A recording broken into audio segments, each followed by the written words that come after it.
When you walk into the gym, you'll often see someone lifting the heaviest weight they can, grunting and dropping the bar with a bang. It's a common sight, people pushing themselves to the limit, believing that the more weight they lift, the bigger their muscles will get. It's easy to believe that more weight equals more muscle. This is one of the most widespread misconceptions in the gym. Many think that if you're not constantly adding plates, you're not making progress. But is that really the best way to grow? In reality, just chasing bigger numbers can backfire. Lifting too heavy, too soon, often leads to poor form, stalled progress, and even injuries. Think of building muscle like building a house. You could throw bricks quickly and hope for the best, or carefully place each one for a solid structure. Rushing with heavy weights is like stacking bricks without mortar. Eventually, things fall apart. Science backs this up. Studies show that muscle growth, hypertrophy, depends on time under tension, not just the amount of weight. Slower, controlled reps create more muscle activation and micro tears, which are key for growth. Here's a practical tip. Instead of always reaching for the heaviest dumbbell, focus on perfect form and a slow, steady tempo. Try lowering the weight for a count of 3, pausing, then lifting for a count of 2. You'll feel the difference, and so will your muscles. Remember, muscle building is about quality, not just quantity. Don't fall for the myth that more weight is always better. Instead, challenge yourself with control, focus, and intention. The real secret? Slowing down, controlling the movement, and truly feeling the muscle work. That's how you unlock real muscle growth. No ego lifting required. Get ready to learn how lifting slower with intention can actually help you grow faster and safer than ever before. If you think muscle growth is just about lifting heavy weights, think again. There's a lot more going on beneath the surface. Let's break down the real science of building muscle. First, mechanical tension is key. The force your muscles feel when they're stretched and contracted under load. This is what triggers muscle fibers to adapt and grow. But your muscles don't care about the number on the bar. They only respond to the tension you create. Using momentum, or sloppy form, cheats your muscles out of this crucial stimulus. Quality reps matter most. The goal is to keep your target muscle under constant, controlled tension, what scientists call time under tension. Research published in the Journal of Physiology shows that longer time under tension leads to greater muscle protein synthesis, the foundation of muscle growth. Slow, controlled reps increase TUT, sending a stronger growth signal to your muscles. A lighter weight, lifted with control, can be more effective than a heavy weight thrown around. It's about making every second count. But muscle growth isn't just about training. Nutrition is crucial. Your body needs enough protein and calories to repair and build new muscle tissue. Aim for at least 1.6 grams of protein per kilogram of body weight, as supported by a 2018 review in the British Journal of Sports Medicine. Don't forget rest. Muscles grow when you sleep, not when you train. Prioritize 7 to 9 hours of quality sleep each night for optimal recovery and growth. Progressive overload is another key factor. Gradually increase the weight, reps, or sets over time to keep challenging your muscles. Even small improvements add up.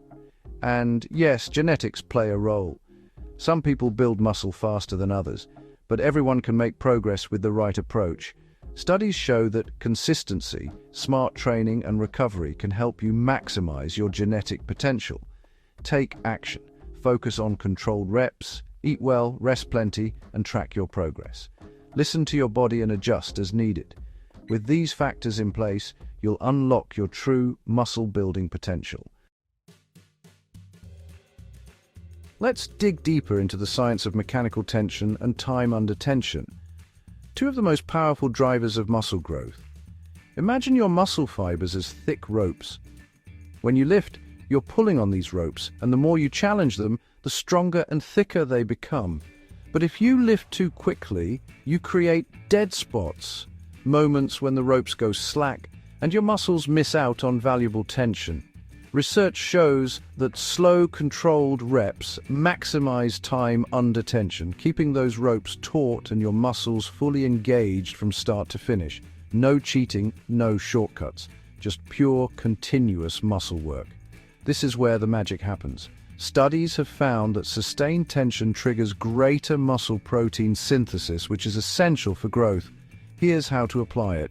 Slow down each rep. Aim for a 3-second lift, a 1-second pause, and a 3-second lower.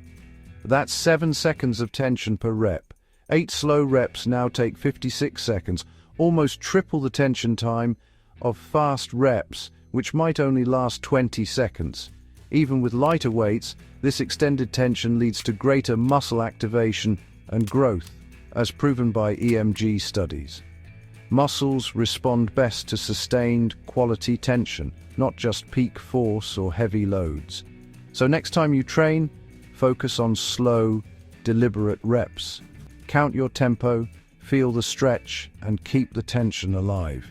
That's the secret sauce for muscle growth. Mechanical tension, time under tension, and a little patience. Let's break down the science behind muscle growth. Your brain doesn't just activate one muscle fiber at a time. Instead, it sends signals through motor neurons, each connecting to a group of muscle fibers. This group is called a motor unit. When your brain wants to move a muscle, it recruits these motor units, not individual fibers. Small motor units, which connect to fewer muscle fibers, handle light, precise movements. Larger motor units, connected to more fibers, are called in for heavy lifting, and these have the most potential for muscle growth. As the exercise gets harder, your brain recruits more and bigger motor units to keep up with the demand. This is called the size principle. Motor units are recruited from smallest to largest, depending on the force needed. Slow, controlled lifting causes your muscles to fatigue gradually, forcing your brain to recruit those larger, growth-prone motor units, even if you're not using the heaviest weights. Fast reps often rely on momentum, which means fewer motor units are fully engaged, and you miss out on maximum muscle activation. With slow reps, you exhaust the small motor units first. As they tire, your brain calls in the bigger, stronger motor units to keep the movement going. Here's a practical tip. Use a moderate weight, slow down your reps, and focus on good form.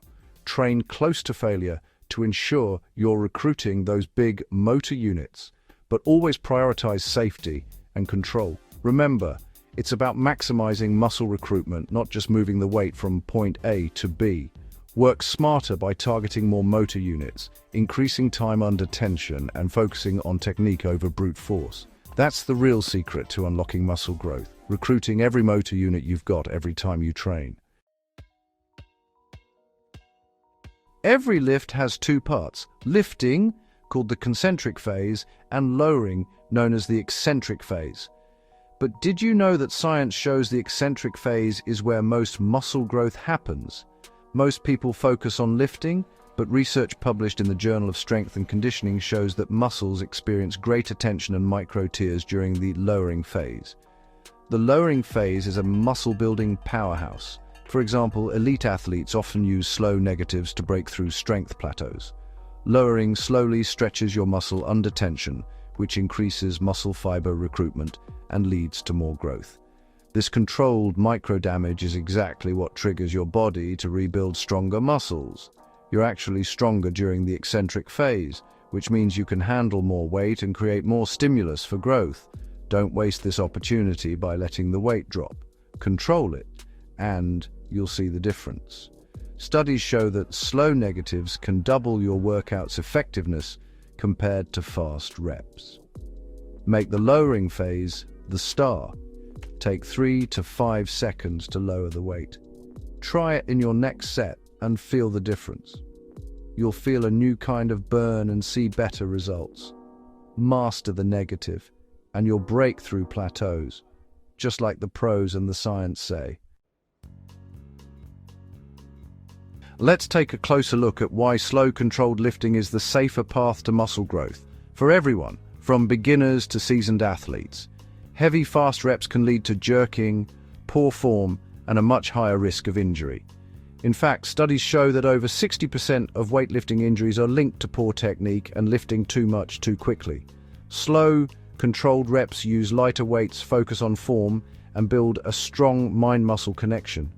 For beginners, this means learning the right movement patterns from day one, setting you up for long-term success. This approach is especially important for protecting your joints and tendons. Whether you're a young athlete or an older adult, slow lifting reduces the risk of strains, tears, and long-term pain. Advanced lifters can benefit too. Slowing down the eccentric or lowering phase of each rep maximizes muscle tension and growth while keeping your body safe. Take Sarah, for example, a lifter who struggled with shoulder pain for years. By switching to slow, controlled reps, she not only healed but now trains consistently, pain-free. Remember these safety tips. Always warm up, focus on form, use weights you can control, and listen to your body. It's not about ego or numbers. It's about building muscle, control, and resilience. The best plan is one you can stick with, injury-free. Slow lifting is sustainable for all ages and fitness levels. Slow and steady truly wins the race for long-term gains. Consistency beats intensity when it comes to staying healthy and strong. Build a body that's strong for life, not just for today. No matter your age or experience, slow lifting is your ticket to real, lasting progress. Safely. Ready to transform your workouts with slow lifting? Here's your step-by-step guide to get started. No fancy equipment required. Step 1. Warm up. Spend 5-10 minutes with light cardio, like brisk walking or cycling, and dynamic stretches for your arms, shoulders, and legs. This preps your muscles and joints for safe, effective lifting. Step 2. Choose your exercise. Start with basics like squats, push-ups, or dumbbell curls. Focus on quality, not quantity. Step 3. Drop your usual weight by 20 to 30% to maintain perfect form. Lighter weights help you control the tempo. Step 4. Use the 1-0-3 tempo. 1 second to lift, 0 pause, 3 seconds to lower. Eliminate momentum. No swinging or cheating. Step 5. Focus on the target muscle. Make sure it does all the work. Feel the contraction and control every rep. Step 6. Stop your set when you have one good rep left. Don't push to total failure. This keeps your form sharp and reduces injury risk. Sample workout. Try 3 sets of 8 to 10 reps for each exercise using the 1-0-3 tempo. Rest 60-90 seconds between sets. Common mistakes to avoid. Don't rush the lowering phase, don't use too much weight, and don't let your form break down. Motivational tip: celebrate small wins. Every controlled rep brings you closer to your goals. The burn will be real, even with lighter weights. Remember, muscle tension builds growth, not just heavy loads. Slowing down might be the fastest way to results. Stay consistent, trust the process, and you've got this.